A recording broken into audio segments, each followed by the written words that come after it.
Hello, greetings, greetings, greetings, greetings, greetings, greetings. How's everybody doing? Hey, Well, good hey, evening, guys. hey, hey. Doing good, I doing miss good. y'all. Miss you too. I'm telling you, time is going by so fast, ladies. I don't know Oh my what's happening. gosh. What is it? What is going on? Already June. It's already June. Half Don't of the even year remind me. gone. Don't Half. even remind me, y'all. I just missed my whole, I just lost all my notes. Oh no. Oh, You know what? It's always something. Oh, I found it. you got to open like 50 tabs, don't you? You know the devil is a lie. You know I do. You already know. See, y'all be judging me because I have all them tabs open up on my. AJ, I know you be doing it too. Don't play. I have a little bit. I have some tabs open. I Not don't that know. many. Not that many. I see I'm her, sorry. her desktop. No, no. That's just I listen. like, I am, and listen. Now it's gone again. What in the frijoles? You know what? I'm not even gonna do this today. How about that? I'm not even gonna do it today because that's what happens. But you know what? Tonight we're supposed to be doing potluck, and I know that Minister Kaylee is on her way. okay. And so we continue to have this fun family girl reunion that we have every Saturday at 8 p.m. And I'm sorry, I got some background noise. Typically, the house knows that I got these amazing podcasts going on Saturday nights, but for sometimes they just have temporary insanity and they decide to have full blown conversations in the background, y'all. So y'all just gonna have to deal with it, right? Yeah. It's Real cool. life, It's cool. real I life. don't really hear anything, so it's all good. Okay, well, thank you, because it's like at some point you just like really, but you can't trade your family in, can you? Amen. I wouldn't want to. No, no, no. It is what it is. You cannot do it. It's like no, okay.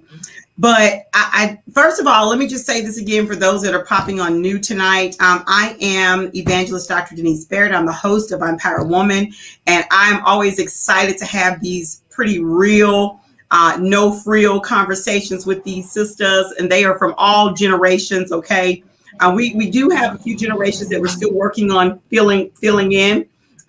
However, we do have our 20s, 30s, 40s, and 50s in the house. And so always candid conversations. And so if you are coming on in now, we thank you for visiting with us tonight. And we're just going to ask you to be beautiful, be you, be heard, be her, be progressive, be real.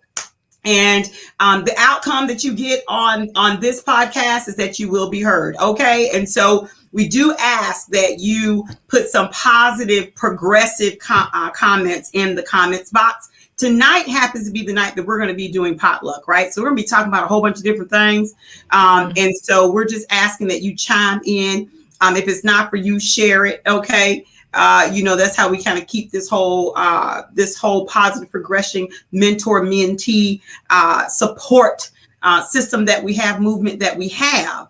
Yes. Yep. Hello. Right. That's right. Maybe not hello, but greetings. Y'all know I don't do that hello thing. It always slips out every now and then. Here we go. Greetings. We're going to change the meaning of that, okay? We're going to change the meaning, okay? We're just going to change it because that's what we do, okay? Oh, gosh. Wow, what are we going to change it to, okay? Just like we changed the meaning of bad to something good. That's what we do. You know what? You're right. You are right. And speaking of that, it's changing something from bad to good. We actually can't change this from bad to good unless we make an individual intentional effort. So if I may, I'd like to start with our first potluck tonight. Go right ahead. I'm ready. I'm interested to see what it is. Yeah. So you know me, I did some research. Glory to God. Okay. Thank God I can, do some research and try to collect my thoughts. Okay. But I did want to talk about systemic racism. And I think we kind of put the cover over it every now and then. And it's real. It's still real. It's still out there. It's still real. It's still happening. It's still something that is a paradigm shift. It's going to be an opportunity for us to move, but it's not impossible. I believe that it can be eradicated. It can be paused first, okay, paused, then stopped and completely eradicated. I believe that. I am an eternal optimist, and I have a little bit of realism in me as well, that I know that it's going to require not just corporate America, okay, but it's going to require the churches, it's going to require the moms and dads, sisters, brothers, auntie, and uncle, and them, okay, to help out with this thing. But systemic racism is real. Okay. Yeah. And I happen to deal with it a lot, or have in my professional career as a Black woman that has been in leadership a lot. And in the beginning of my professional career, did not have a degree and was in higher positions than my counterparts who had double masters and doctorates and all those things at that time. And so I didn't even know that that's what was going on. Okay. And didn't even realize that's what was going on with my children in schools and education, where they didn't get the benefits on the east side of the city as other individuals did on the north side of the city. So I do want to kind of talk about systemic racism just a little bit. And I do have some statistics I want to throw at you. Gotcha. So just what we think about it. Yeah. Talking about in a certain context. Well, yeah. We do know that it does exist. Yes. And the thing that is on my mind about it that really bothers me is if the system is, if it's able to be fixed, or if it just needs to be reconstructed all of the way. Because sometimes something's been incorporated for so long that a whole new direction needs to be taken, rather than trying to go through a system that doesn't work and then slowly fix all of the things that are wrong with that system. Exactly. So that's what bothers me. Like that. I go back and forth about it because I'm just like, we just need a whole new system altogether. But that scares people. Change like that scares a lot of people who are benefiting from the current system. Yeah, because it's in our schools, it's in our courts, it's in our police departments. It's not just in corporate America. And honestly, when you really think about it, I'm sorry, but white people occupy most of those decision-making, positions, those positions of power. Yeah. And, I mean, it's there. We have a tough time getting ahead and getting a fair shake. Period. Yeah. Period. And you know what? It's not personal. So yeah, I have white acquaintances, and I know that you all do as well. And sometimes they're just. I don't want to say they're just part of this war, right? They just kind of walk into it. And I'm not saying that many of them are not entitled to their positions. That's not what I'm saying. I'm saying there is a problem when you have only 4 Black CEOs in the Fortune 500 companies out there. There is a problem when most of white people, okay, and not the Black, brown, indigenous people, but most of the white people are in the higher superior positions, okay, and most of the Black people are in those lower positions and fighting to get into a promotion. That tells us that it's a thing. It is a problem. It is an opportunity. And you can't tell me that every Black person just had a hard life, or they never got an education, or they all got a fair shake. And it's always that big imbalance. And, I believe there's a statistic that says that the Black woman makes 62 cents. It might be less than that for every dollar that the white male makes in the same position. I've heard that too. And I believe it happened to me. And I had to agree. He did not. And I'm trying to understand, where are the Christians in this? Okay, so I always have to kind of put it there too, because Christians don't have a particular color. Okay, and so if we are true Christians, whether it be Black, brown, white, yellow, all that, okay, how do we think that's okay to have someone like yourself with the degree in a particular field, and you're getting paid 38 cents less that, per dollar than your counterpart. How do we think that's okay? Well, I think that people know that it's not okay, but people do forget that Christians are not faint of heart. We're not faint of heart. In fact, we're warriors, really. But a lot of people don't really step into that part of their faith. Like we're not weak by any means. The training that we receive and the teachings that we receive are to make us strong indeed in this world. And I think a lot of people don't really tap into that in the Christian faith. Like we're painted as we're just supposed to take everything and just like forget everything and let everything wash off of our backs. But there are things that we are to fight for. That's right. Equality is one of those things, and but people don't like confrontation. People don't like anything to do with anything that would cause confrontation. So it kind of portrays a weakness that's not real. That's not supposed to be. Wow. Yeah. Wow. You hit the nail on the head with that. You did. You really did. And Christianity is not for the faint at heart. Right. But Jesus had some turnover table moments, right? Whether they were specifically talked about or not. That one we know about, but there's many other times when he just was like fed up with certain things. Like, why are y'all doing this? What is going on?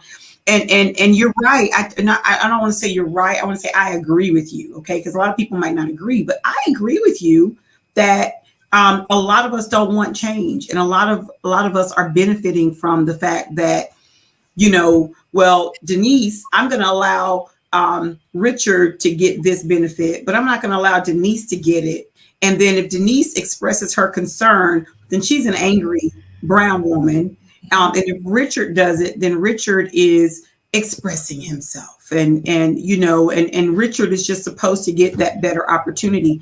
There is fundamentally a problem with that. And I wanted to throw this out there because it still exists, even though we have George Floyd. And when that happened, and then I can just go say a whole bunch of names. All of this stuff was awakened that, yeah, this is an issue. Let's have the conversation. And then it stopped. It's like you hear it here and there. It's not in the media that much. And so my biggest thought process here is that we do need to still talk about it, not be ashamed to talk about it, not be ashamed to have that conversation or conversation with our respective churches and corporations and in our family, and figure out how we can have those progressive conversations with supervisors, leaders, HR, those types of things. We really need to talk. Yeah. I like the fact that I see a lot of organizations moving to, put in place a diversity, equity, and inclusive, chief officer or whatever to help with that. Because everybody at the end of the day, like I said, it's those people in power. Those that are in power have to be convicted. Yes. Point to actually say, I'm going to do what's right. And I think that some organizations are doing it for show. I know they're not doing it. I know everybody's not, really, really, really doing it for real. They're doing it because DE&I is the buzz now. And, everybody wants to be inclusive and, not just of, race, but of people with disabilities. Everybody's trying to be inclusive. So at the end of the day, like I said, it starts with those people in power, and they have to want to be part of the solution. And it starts with the HR. It starts with the chief financial officer. It starts with the CEO. Like, they all have to say, okay, this is not right. This is not fair. If so-and-so is getting, X amount of dollars and they're at this, I don't care if it's man, woman, black, yellow, green, then they have we can talk about it, but like you said, we got to pull in the people that make the decisions. I'm actually curious. How did you find out that male was getting more money than you? He didn't actually say how much he made, but I knew he was making more than I was making. Okay. and I can't.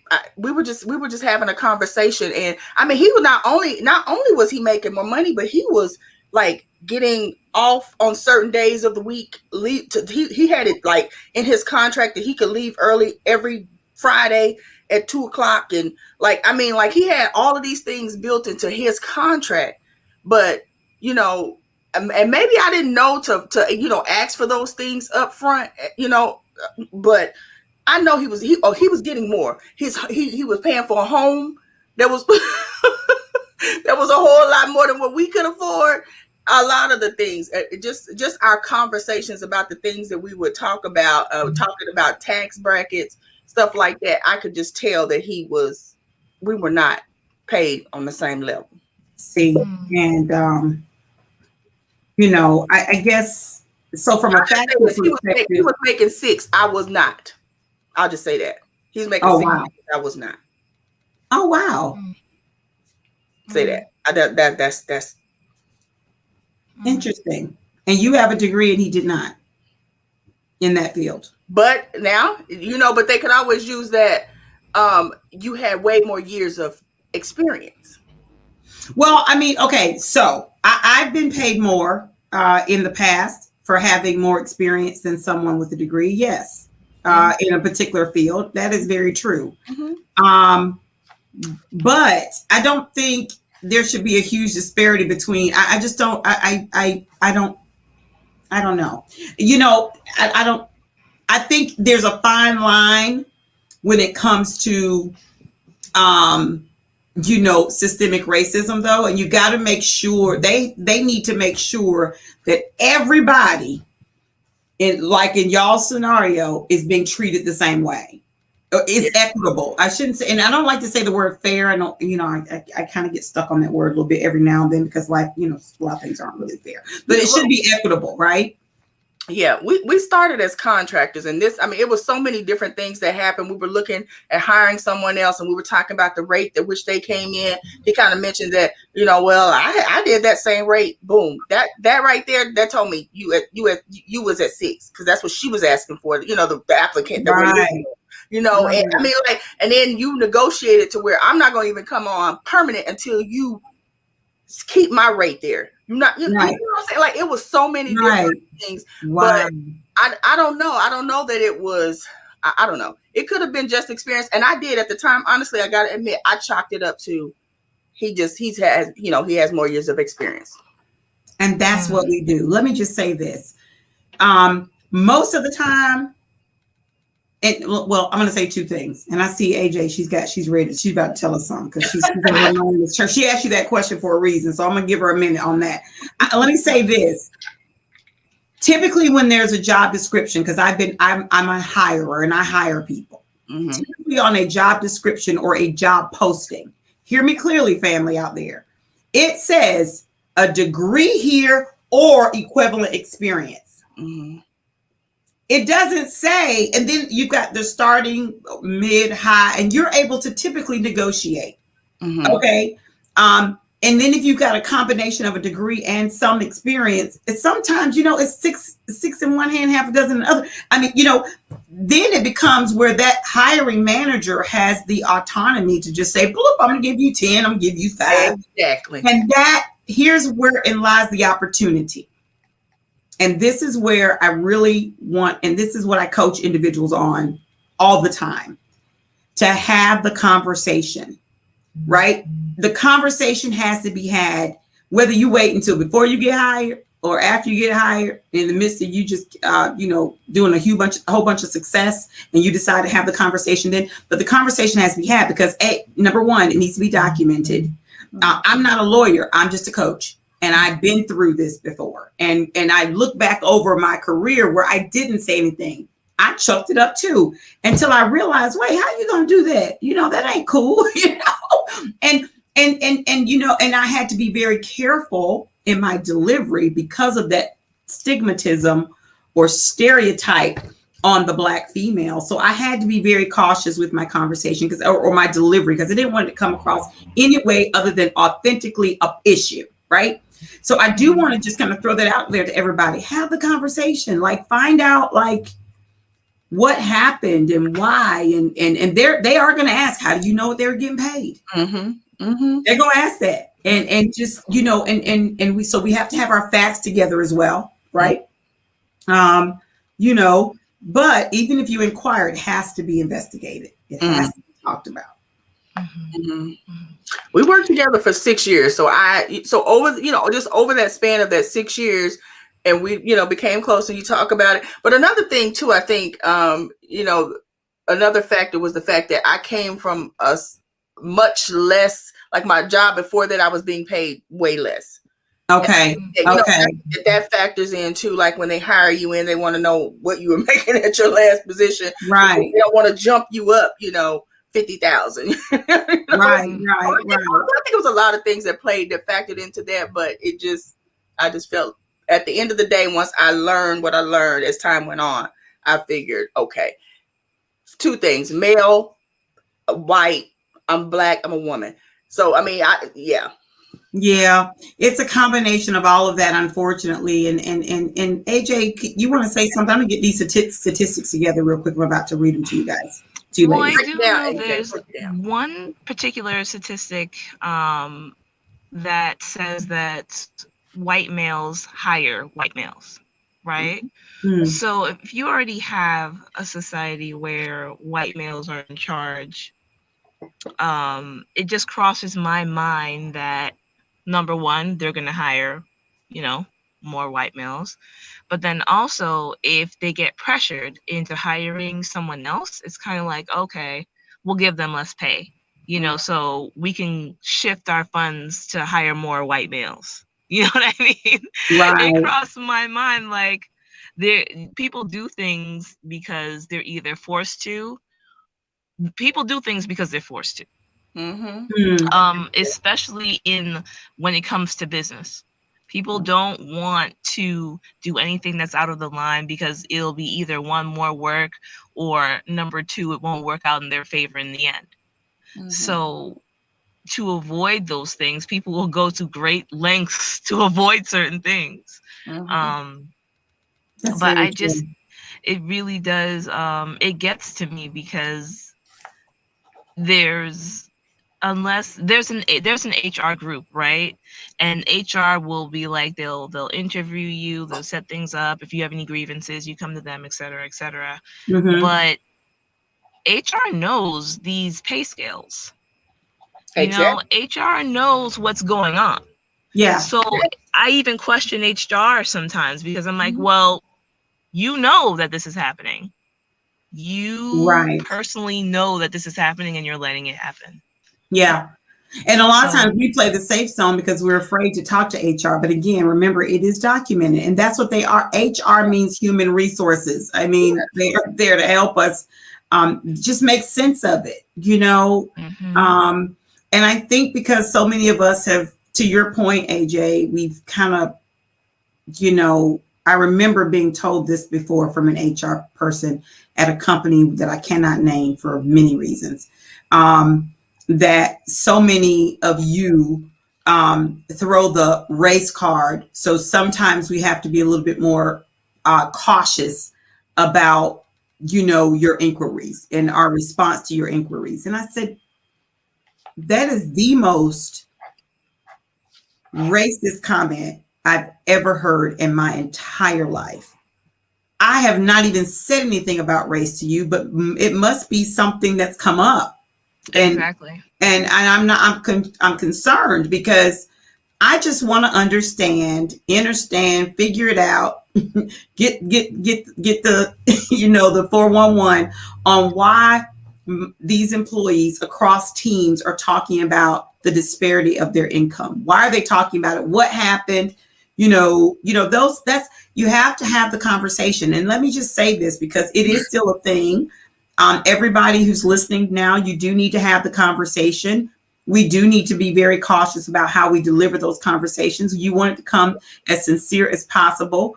And I totally agree with AJ where, you know, a lot of people don't want to rock the boat. Okay. But there are certain percentages of leaders that are that are supposed to be hired as minorities.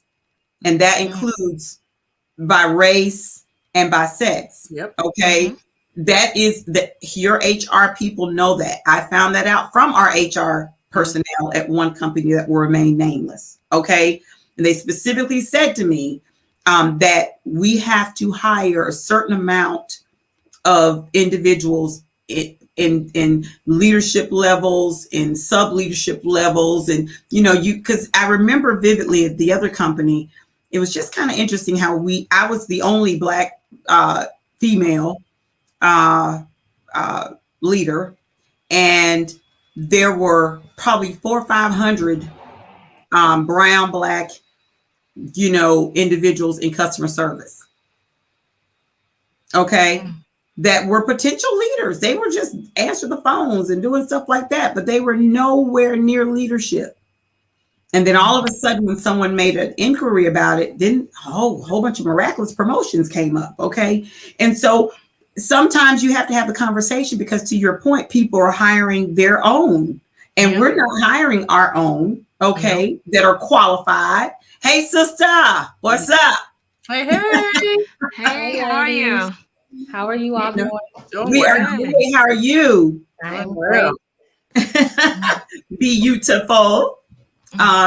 So we're talking about this touchy subject that is a real subject, and it's not personal. Obviously, it is personal, frankly. But I mean, we're talking about systemic racism, that it is real. I was just about to go over some statistics, but AJ kind of hit the nail on the head, and so did TP, and she mentioned about how people hire their own, and so a certain color might be more that's hired, because that color or that race, is more in leadership. Okay. And I've always been looked at as the United Nations. Every time I've been a leader, I've had people from all over the world. I mean, African and Russian, I've had, Black, white, Hispanic, because I wanted to make sure that everybody was able to, cohabitate. It was a diverse environment. We were learning from one another. And unfortunately, that is not the norm. It's not the norm. And we should make the question, okay, because it hits our education. It hits our jobs. It hits the medical industry. It hits everything when we don't give everyone an opportunity. So while y'all are talking, I got these statistics. Y'all want me to throw some at you, or you want to go ahead and finish talking? Oh, come on. Go ahead with the statistics. You want to hear some of? Oh, these glasses, by the way, are courtesy of House of Vaughn. Oh, nice. All right, look at you, Hollywood. Cute. Yes, courtesy of House of Vaughn. And listen, I got to show you another pair before I dive into these. We have to do a little break every now and then. Minister Kaylee told me sometimes I got to cut the fog up in this camp. Okay. Oh, I like those. They're almost as bigger than my head, though. I got a little small pea head, but That's fashion. That's fashion. Target, caramel, pecan, pecan, tomato. That's fashion. Oui, fashion. Okay, so high five to House of Vaughn. Y'all check her out. She's a sister, female, obviously, sister, not female, Black-owned business. House of Vaughn, Tish. Check her out, y'all. Check her out. All right. So let me give you some of these. These aren't reading glasses. I got to put on the ones I can see and look. Okay. So here we go. Business. I told you earlier, there are only 4 Black CEOs at Fortune 500 companies right now, and none of them are women. And it's not because we don't have any qualified Black or brown women that could hold a CEO position in a company. Now we're talking about Fortune 500 companies, but like Minister Kaylee and I talk about all the time, and I know actually TP, we've talked about this too, is that's where entrepreneurship comes in. You want to be your own CEO, be your own CEO. Okay. So, but that does not take away from the fact that many of these Fortune 500 companies have qualified Black women that should You gotta be. check that affinity bias. That's what it is. They bias to their own, to people that look like them, and then that's a male. And anyway, okay, let me hush. Go ahead. No, don't hush. Bring it on. Bring it on. We got to talk about it. We have to talk about it. Let's talk about education. A quarter of the schools with the highest percentage of Black and Latino students did not offer Algebra 2. A third of these schools did not offer chemistry. I see my educator nodding. Okay. I got a couple more for you in education. Black students were more than 3 times as likely to attend schools where fewer than 60% of teachers meet all state certification and licensure requirements. Latino students were twice as likely to attend such schools. Now, I'm going to talk to you about some discipline right now. Black students, I know this for a fact because it happened with my child. And if my child didn't have Miss Paschal, if you listen to Miss Paschal, holla at you. If she didn't have Miss Paschal in 2nd grade to follow her from 2nd grade all the way to high school, there's no telling what would have happened, because Kayla was very vibrant and active. They tried to put her on medicine, and she didn't need none of that. She was bored. She just needed to be assigned some things, not disciplined and put out the class. And suspensions, the same thing that the other kids do. Come on. All right. So Black students accounted for 18% of the country's pre-K enrollment, but made up 48% of preschoolers with multiple out-of-school suspensions. Experienced it. Yes, that's the truth. Little Johnny can hit Keisha, but Keisha hit Johnny. She going home. Yes. And so is Shanae. And that's not cool. Now, here's another one. Black students. Now, I know, Minister Kaylee, you're going to be nodding at this one. Black students are suspended and expelled at a rate 3 times greater than white students. This is fact, and I got the sources. You know, I don't play with my sources, okay? On average, 5% of white students are suspended compared to 16% of Black students, okay? American Indian and Native Alaskan students are also disproportionately suspended and expelled, representing less than 1%. That's uno of the student population, but 2% of out-of-school suspensions and 3% of expulsions. Do you see we go from double digits to single digits? Listen, there's something that has to happen. Before you go on, can I just add this in there? Come on. Sorry. But if you look at the parallel, look at what's happening in this in preschool. For the same infraction that another kid does that's not brown and Black, and then look what happens, you know, as adults. Now as adults we go to jail, we get killed for the same stuff. That, I mean, they can drive off in the truck with the police hanging off the side. Let us do it. It's gonna be riddled with bullets. Come on. I just burnt my spirit. I'm sorry. No stars. We don't do that. No stars. You know, and I hear your passion, sister. It's heartbreaking. It starts in preschool. It starts in preschool. And that's exactly why, ladies, I chose early education. I started out in daycare. I started out in early ed before I even touched the school. And because we don't realize how important that age group is. Between 2 and 5, really 2 and 6, kid that age, they are incubators. They take in everything that they see, that they hear, that they learn. And, you know, they say by that time, before they even get to kindergarten, they've already, I never can say this fast, but statistically, a decision has already been made whether that child's going to be a success or a failure. Wow, that's right. That is right. You know, and based that's off why of they their jails. They see that, and I don't know who makes up the stats, but they send them over to these prisons. They send them over to these places, and they say, we're going to need to build 10 more jail cells. We're going to need to build 10 more facilities. Instead of saying, we need to build 10 more community centers. And you know what? I'm going to put this back on us.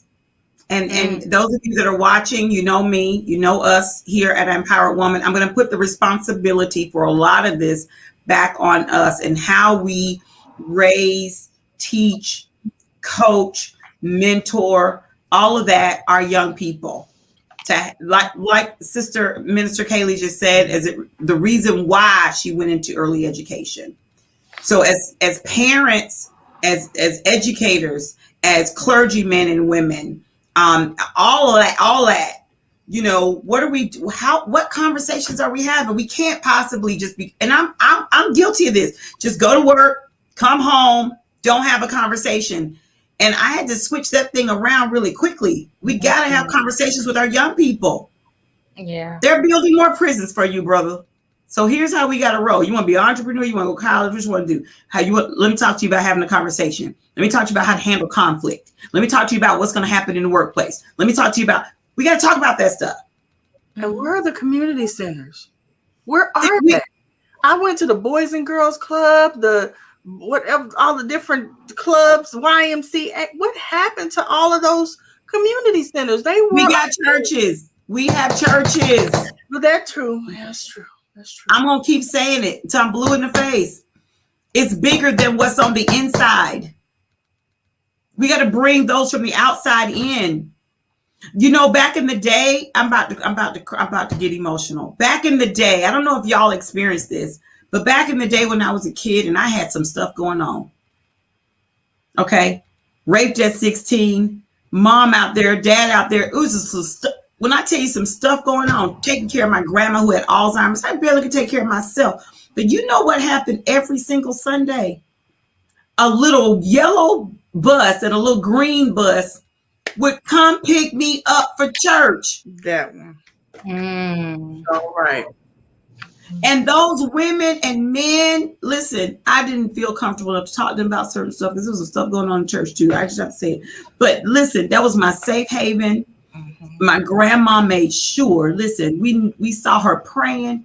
Listen, that fundamental family unit ministry starts in the family. It's great to have the Girls and Boys Center. It's great that all these millionaires and entertainers out there doing their thing.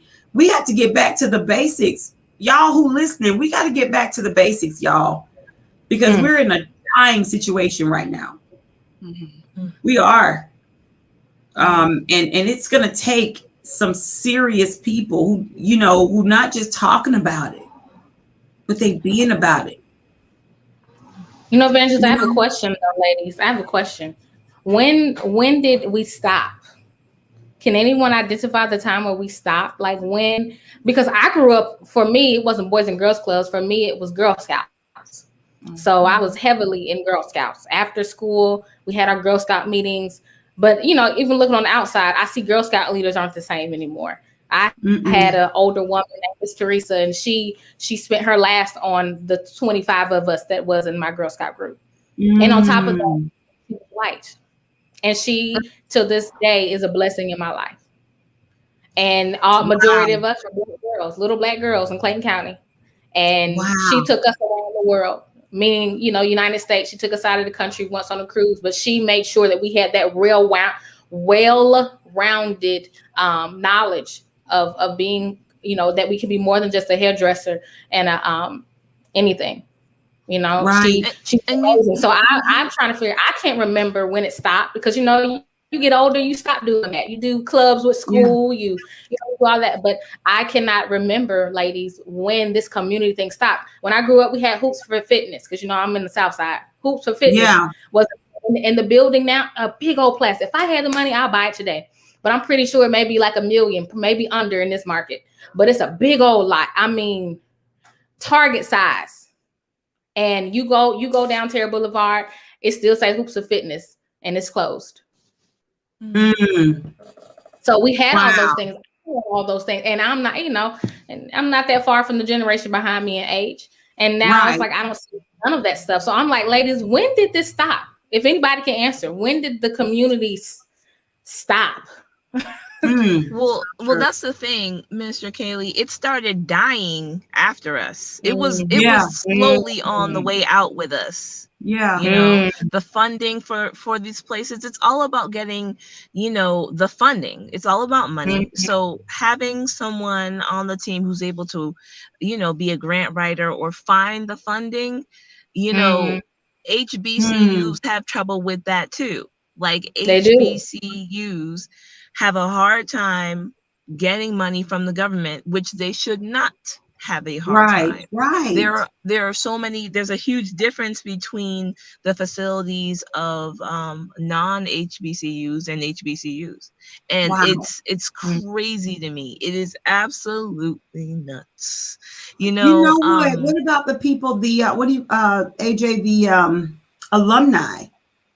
That's the thing. Well, that's like, you just said something powerful on that, because I'm gonna let you talk. I'm saying real quick, AJ. I'm on the board for Gordon State College, which is a what's the word? It's not a historically black. What's the word?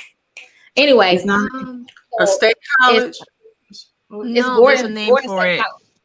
College. It's the proper term when it's not a black school. Yeah. What is the gosh. term? Anyway, I can't university. think right now. I don't know. when it comes to me, I'll let you know if there's a name. Yeah, please say it, because you know what I'm talking about. It's a name for it. So yeah. I did not go to historically black college. I said all that to say this, y'all. Check this out. I'm on the board, alumni board, for my college, and just in one day we had a alumni day, and collecting funds, and that one day, and really, y'all, in 2 hours we were already at $30,000. Because these people, and mind you, it's only me and one other young lady that look like me on the alumni board. Everybody else is older and wiser. Let's just put it there. And they've been with Gordon, because Gordon used to be a military college. Right. These people are so invested into that campus that they are 60 and 70 plus years old, and they still sewing, and they still and what they do is they get their people and they get their group and they get together. But I have friends that go to HBCU, and they out there selling watermelon trying to raise money, and they don't get $30,000 an hour. Yep. So it shows me from just from me being part of it. It's crazy. It's crazy. And you know what? That's the problem.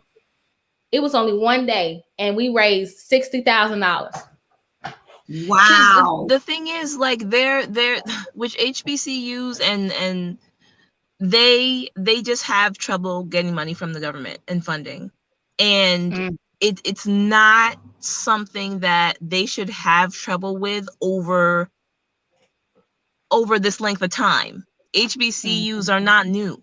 There's a bias against them. Like, it's not rocket science. Like, you get a grant writer, they write the grants, they submit it. It's either you get approved or denied. These HBCUs aren't they're not breaking any rules, and I'm very sure they're meeting all the criteria for monies. They're just not getting it. They're just not getting it. Therein lies the opportunity. Yeah, therein lies the systemic racism. Yeah. It lies there. Yeah. Oh my gosh. Geez. I got to go back to what you said, Sister Minister Kaylee, a minute ago, when you said, when did it stop also? So I had to fill out the application for my daughter today for, we finished it off today. I was talking to you about it, UNTP, about for a scholarship. Okay. And talking to y'all now and thinking back at what I stopped as it relates to Girl Scouts. She did, I can't remember what the first one is, but then it's brownies and it's juniors. What's before the brownies? Anyway. Yeah. She was that, the babies. And then she was the brownies. Daisies. And then the brownies, and then the juniors. And then guess why she didn't go to the next level where she was? They stopped the program. Nobody else. The leader was sick and tired of not being supported, not getting the support from the parents, not getting the support from the host company or organization. It just was hard. The fighting to get money. There's a lot of different things, fighting to get support. There were so many things that were going on. And she just said, you know what? And nobody picked that baton up, including me. It wasn't my gift back then. And I was doing so many other things, dance and all that. And the reason why I did dance is not only being obedient to God, but also watching dance in the schools turn into drop it like it's hot and twerk it. You know, I was like, there's got to be a better way. And so I accepted the call to help with liturgical dancing. But my thing is that it stopped. We need those programs. Like you said, the Girl Scouts teaches. So another reason why in 2013, the Holy Spirit led me to do the Butterfly Leadership Initiative. But do you know I have to fight to get people? And let me just say this for those of you that are listening. You can just go to ImPoweredYourPower.com. We need people to help and support and do 30-minute sessions for these young women on different etiquette classes. Okay. Listen, if you're one of those who's concerned about us making a whole bunch of money, it's not. It's all ministry. It is volunteer time. It's giving back to the community. It's you want to call it the Black Girl Scouts. I don't know what you want to call it. We take everybody who wants to be a part of the leadership initiative. It's not a Black girls. It's every girl. Okay. That's within that age range. And we need all volunteers. But do you know, I have to fight to get individuals. I have to call people. Could you please give me 30 minutes? I'm going to write the outline out for you. All I need you to do is show up and be you, please. And they're like, sure. But you've known about it forever, but I got to get why. So there's something else fundamentally not right when we talk about power generations of leadership and legacy. We got to leave a legacy. We got to be leaders. The whole reason why as Christians are Christians is to make more disciples, to give and to serve and to develop and encourage. What in the world are we doing? One person can't do it all. Sure can't. You know, Definitely. But it stopped. And you just made me think about that as we're talking about this. And I just finished a portion of that today. And I know Kennedy would have gone on to the next level and the next level, like my son became an Eagle Scout, you know, but he had to go through all of that. And it has made him an amazing young man. Shout out to the leader that did that for a long time, Minister Deborah Rozier. She handled that and fought like tooth and nail to pass it off to somebody. Nobody would take it. She's a female that was over the Boy Scouts, you know, and it's like she's fighting to get people, please take it on. We need to continue to help. And she couldn't for the life of her get support and help of another man to take over the Boy Scouts. What are we doing? I said it. You don't like it, stand up and do something about it. If y'all don't like what I'm saying, stand up and do something about it, because our young men, our young ladies, they need us. We ain't going to live forever, y'all. Those of you who listen, we are not going to live forever. We're leaving our young people here with systemic racism. We're leaving them with don't know how to have a conversation. The only job, and this is nothing against barbers and hairstylists, nothing against y'all at all, because I heard you say it earlier, Minister Kaylee, so I got to say it, because you're right. The only job they know when they come out, I got to own my own hair salon. I got to own my own barbershop. There's nothing wrong with that. And then you also hear them say, I got to be a doctor or a lawyer. Yep. And then their heart is broken. Oh, excuse me. And an athlete or a rapper. Excuse me. And their heart is broken when they can't do that. And there are millions of other thousands, if you want to stop there, of other career opportunities out there. What are we doing? Where are we talking about it? We've got mentor things out there. I didn't even know this conversation is gonna go here, but you know what? It just kind of gets my. Because it's true and it's frustrating. Like we shouldn't have systemic racism on this level where people want to succeed and it's the system literally against them, ensuring that they don't. But the conversations have started. Things have begun to change in small ways. People are now voting. People are getting involved in changing law. And that's the route we're supposed to be on. We're supposed to be taking advantage of our power in the system. We have to be a part of this system. A lot of people are realizing that we need to be a part of this in order to change it. Because if not, nothing's going to change. So people's mindsets are indeed changing. So we have to acknowledge that, because the amount of people that actually came out and voted was like Black people That's vote. some serious unity. Black people vote. Black people Right. care about what's happening in the government now.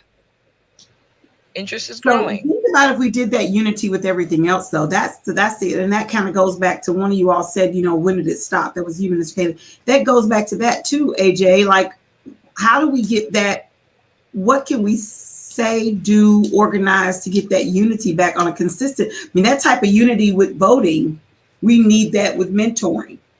But that was something that Stacey Abrams took upon herself with her team, of course. It was just an initiative that she had, and it was a site and a goal that she wanted to get everyone aware of what's really happening and how things can change, Okay. So I know that we're accustomed to having one person lead in something and we follow. Yeah. But I think that is changing. There So we need more are leaders. More people are stepping up as leaders.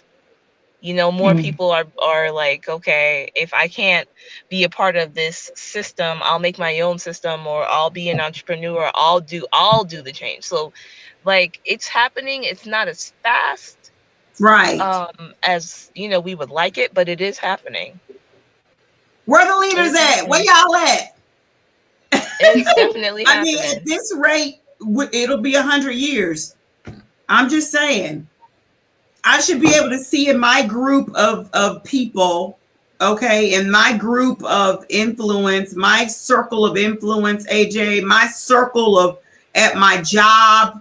I should see some initiatives going on at my job on a consistent basis, some initiatives going. Now, I'm going to say this. I got to say this, and I know many of you who are churchgoers can say this because I know we talk a lot. I know I can speak for my church, Undo Ordinary Global Ministries, and my pastor. Okay, we're out now. We're out doing things with human trafficking, different initiatives and events as it relates to the advocacy and activism. Okay, as it relates to domestic violence, we're bringing a mentor program. We're taking this to the streets because we can talk to the people in the church all day long. They come in there. That's an easy audience. That's like an easy sale. I'm a salesperson. Okay, so that's an easy sale. You coming to me. When we go out there, that's where it gets, you know what I'm saying? So it's great that we have leaders. We got people like Stacey Abrams. We need people like us. You're right. Okay? Because it's great to lean on that initiative. It's awesome. It is. We need more of it. You're right. In so many areas. In so many areas. And it's just lost. I mean, man, we've been using Zoom and StreamYard for a year now. It ain't nothing to get on something and start talking about planning something and doing something. These kids are needing it. And most of these children, not kids, because that's goats, but most of the children, their home is not safe. There's things that are going on. They're not talking. They can't talk. They have no one to talk to. You know what I'm saying? And then they're making bad decisions because they don't know any other way. Yeah. Right. And what we do, we have church. We keep on building praise teams. I ain't got nothing against praise team. I'm the leader of one. Okay. I'm just saying we building praise teams. We building the ministry, the music ministry. We doing these groups within. We got the tea, the women's tea. We got the brothers tea. We got what is going on as it relates to what happens outside of that. Right. Or to bring them in. Well, I can say that, people in the ministry have specific ministries for the street. At least the church that I came from did. Mm-hmm. And it was specifically, people who had a heart for evangelism and whatever their talents are, but they also had like a calling to go onto the street.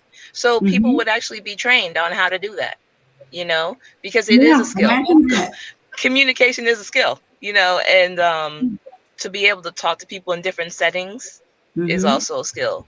So I've been down here for about 3 years. From my perspective, from the small church that I came from, the fervor of going out into the street is not as strong. It's not. And it could be just because of the church that I came from. It was small, but it was kind of like you couldn't hide because it was small. So it's like you could never go in there and not have a job or responsibility. It'd be like, oh, well, how about you try this? And you were able to be exposed to other groups and things like that. But it was like, if we are going to go into the street, let's prepare to go into the street. Okay, this is a skeleton of how to do that. But of course, you take your own initiative and you take what the foundation of what we gave you, and then we're sending you onto the street. We're preparing you to do so. I love it. I love it. That's real talk. What's up? What's up? What's up? Down here, I haven't run into. It could just be the experiences that I've had. I haven't run into groups that have that fire to go and do that, because that's a thing. That's my point. That's a thing. That's. Can I say what you got over there? Please say it. Somebody tag me in real quick. Tag me in, TP. Come on. Come on. Tag me in. So, oh, right. She got to clear her throat on this one. Jesus. Woo! Outreach ministry and outreach and evangelism ministry has become, let's give out food boxes, let's give out turkey on Thanksgiving, let's give out shoes. Okay. I learned the truth about evangelism and outreach once I got on the mission field. Come on. And you're right, Amanda, training is necessary. But I learned on the mission field, the mandate is to go forth and make disciples. He didn't say those that can talk. He didn't say those that are comfortable. He didn't say those that are not scared. This is our mandate as believers, right? Correct. Great commission. So, yeah, I get that. But everybody is a part of the outreach and evangelism team. Yes. That's Not right. just when you're at your church and you signed up, but even when you are at the chicken hut and you getting your 10-piece hot or whatever you getting. Come on. But the key is we as a church, I'm not talking about church, and we talking about us. Now I'm talking about us, sisters. We have stopped making disciples. Yeah. We have stopped doing that. We say, welcome, we're so glad. We sign you up, we give you a packet, and we send you on your way. And we like in my church, we do a Super Saturday where you come in, you learn about the church, learn what we stand for, and at the end, you can sign up for a ministry. But still, some people leave and don't sign up for a ministry because let's make a, and I love my pastor, I love my church. That's fine.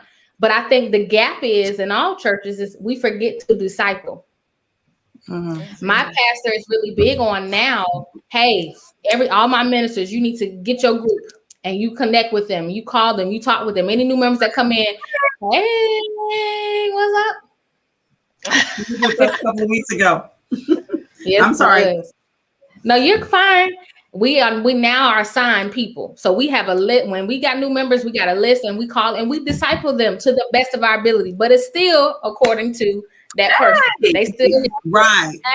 Yeah. They still have to right. They still have responsibility. But I think that's what it is. I think we have stopped discipling. And discipleship, you can get deep and spiritual, or you can just be plain and OJ. Discipleship is even what you can do amongst your fellow brother, your fellow sister, and help them to be a better individual, to be a better person. Right. I honestly feel like, when you just, I have to look at myself. Do I even know my neighbors? Do I want to talk to my neighbors? It's like, I think really the like I said, community is lost. Like we're afraid. We're so disconnected. We're worried about me and mine, and we fine. And I think that just plays into the church. I mean, you might come to the church and you might do something right there in the church, but then when you leave, you're like, I'm leaving and I'm done. I'm done. Right. That's it. And I think put my hour in. Right. And it's just like our whole mindset. We've lost that. We've lost it in so many. I mean, Janice, I text her talking about these bonnets folks is out here wearing. I mean, so many things are lost in our minds. Like it started with your parents. I think some sort of way it got lost. My generation. I'm talking about I'm 40. I'm right. 40. I'm affecting Kaylie's generation. Or Kaylie's age. You know what I'm saying? So I think that it started when I'm thinking about your question, been thinking about it for a long time. But something happened and we're selfish. We're selfish and self-absorbed. Period. Selfish and self-absorbed, period, with the T. We want to change. Wow. We want to change this and reverse this and get back to we yeah. You're right. And I got to say this real quick, because one thing and I got to do this plug for my church because it's completely different. And was it uncomfortable? Yes. Okay. It was very uncomfortable, even though I do a lot of evangelism. And we're talking about this and discipleship and coaching and all those things, which kind of weaves in. Okay. And I didn't have a manual. Nobody, like Minister Kaylee said, nobody equipped me outside of God. I'm saying, oh, whoa, I'm out here on the street. I'm doing this. What do I say, Lord? I'm not, I didn't go, Remand didn't give me the book. Okay. I had to go with the Bible and look and my relationship with the Most High, right? I'm like, okay, I'm here and I'm all pretty and I look out of place. What do I say? But listen, they're just like me. They inhale and exhale like me, Lord. What am I supposed to do right now? And so at my church, we're learning how to completely do things completely outside of what I've done before. Completely. Okay. And so that's why undo ordinary. And that's the name. However, what Minister Kaylee just said and AJ just said, we are now getting into this because he wants us. You see that says training manual? So imagine if all churches did that, because there are some people that they're A-type personality and they got to have A, B, C, D, E. I mean, we want to meet people where they are. Okay. Do I feel like I need to go through all this? No. Do I feel like I'm going to learn something from this? Absolutely. Either way, it should not, to Minister Kaylee and AJ's point, I believe it shouldn't stop us from doing it.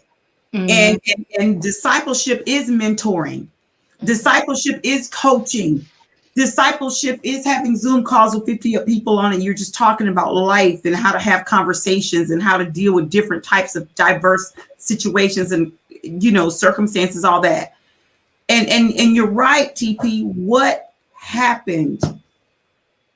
And so, our passion to this whole topic is so much broader than systemic racism. I even venture to say, and I'm going to get a lot of flack for saying this. We've got a different type of racism internally. A different type of segregation internally that we need to also deal with. Whether it be titles, whether it be, all that garbage. Listen, I'm big on acknowledging you for what you've done, right? And how God is working through you. Doctor, evangelist, pastor, minister, district manager, trainer, all that. I give it to you because I want to give you respect for it. At the end of the day, what are you doing? What you doing? What you doing? Who you helping? Who you supporting? Who you mentoring? Who you coaching? In your home and outside your home. Exactly. I know we could probably talk about this all night because I got an attitude right now. Woo, I got an attitude. And it's all good because listen, I'm stepping on my toes like I'm stepping on everybody else's. And they need to be sometimes. Coming on down through them pews. We got all these church houses. It's real talk. We all have a responsibility, all of us consistently. And not just that building, but your building. If you were ever a Christian and you still ain't stepped foot in church, you still are a Christian. It's you could anytime God is like, hold up, I'm faithful. You ready to turn it over now? You ready to do it the right way? I'm still faithful. I've been waiting on you. So let's do this thing. You know, I know what I put you on earth for. I know what your purpose is. So what you doing? Let's do it. Yeah. Let's go. Let's go. You know, let's go around the horn for closing comments. We've gone a little bit longer than normal because I knew that whenever we do potluck and whenever we get together, it's like really what a time, right? Minister Kaylee, is there anything that you'd like to, I'm going to save you for last, actually, because I know you're going to take us out with the commercials and all the other fun stuff.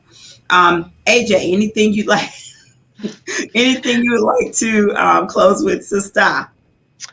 Just to say that I am looking forward to the day where we're less afraid of each other and we give each other more of a chance to make solid relationships, with our neighbors, with our children's parents when they do go to school, creating just more relationships in general is going to help us to not be as afraid of each other, so that children can feel, the children are already comfortable. It's the adults being comfortable with the children being comfortable being together. That's what I like. That's what I'd like to see. That day. That's what we're working on. I'm gonna put it in the air. We're all working on that. Yes. Wow. Thank you for that. Well, I say very quickly, I mean, it's really simple. I think we restore our community, we rebuild our community, or the just the unity. I think, we'll be on a much better path because we need to help each other. We need to help each other before others will even help us. Wow. That's it. Period. To again help each other. Wow. Before others will even help us. I will say, because I know I've said a lot, y'all know me in my mouth. Praise God. I will say that I'll echo what AJ said as far as I look forward to the day that we can just be real. Just be real. Be real and understand that we can change, understand that it's not impossible. It's necessary. And, it's necessary for our children of today and our young people of today. I had a conversation with Minister Kaylee, not even probably a month ago, and said, I ain't going to be here forever now. We think just alike. And there's a couple of parts of this ministry that God gave me that I would love to transition to you. Let's talk about it. Would you like it? Do you want it? And, and you have to do that. But a lot of times, we don't give back. I think TP said it, me and mines, and, and so my prayer is that we will be real. We'll start to be real and understand again that change is necessary. Legacy is necessary. Reaching back and giving to is necessary for our growth. And nobody else is going to respect us until we respect each other. They're not going to take us serious until we take each other serious also. Yeah. Minister Kaylee. Amen. Well, I'll just end it with Jesus wept. Y'all all sounded so good. Oh, y'all was so beautiful. I'm don't you try. I'll just give everybody scripture. Jesus wept. I don't know what to say. Everybody was so beautiful. I was But yeah, no, man, I just gotta laugh a little bit. I'm gonna put this charge out to my generation and below. Don't be afraid to be the change. We're going to continue to receive a lot of resistance. We're going to continue to be misunderstood, sometimes even unheard. But don't resist the change. Don't resist being the change. And also, don't forget that there are others that have gone before us, have done all this before us, and some of them are willing to listen. Some of them are willing to stand with us.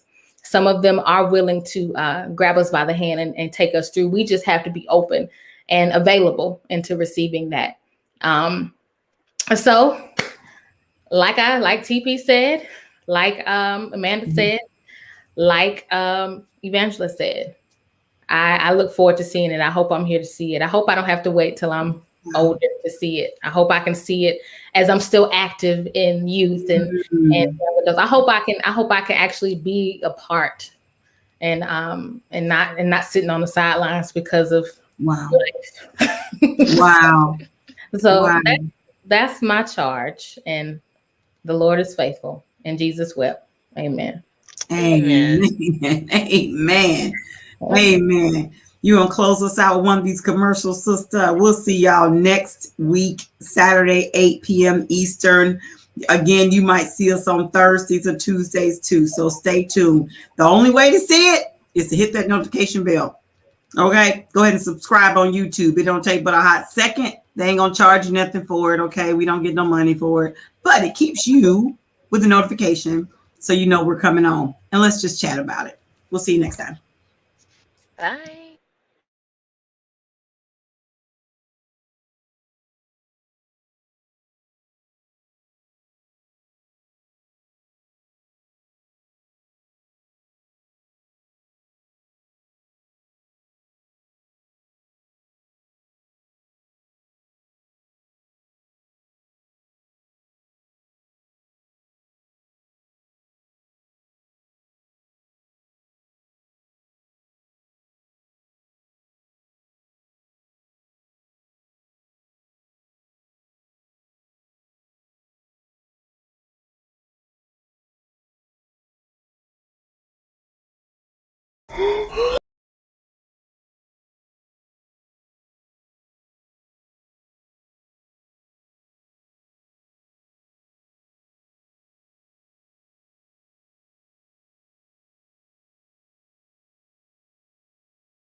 Giving wisdom back then, he'll give you wisdom now. You cannot not allow that serpent in your life.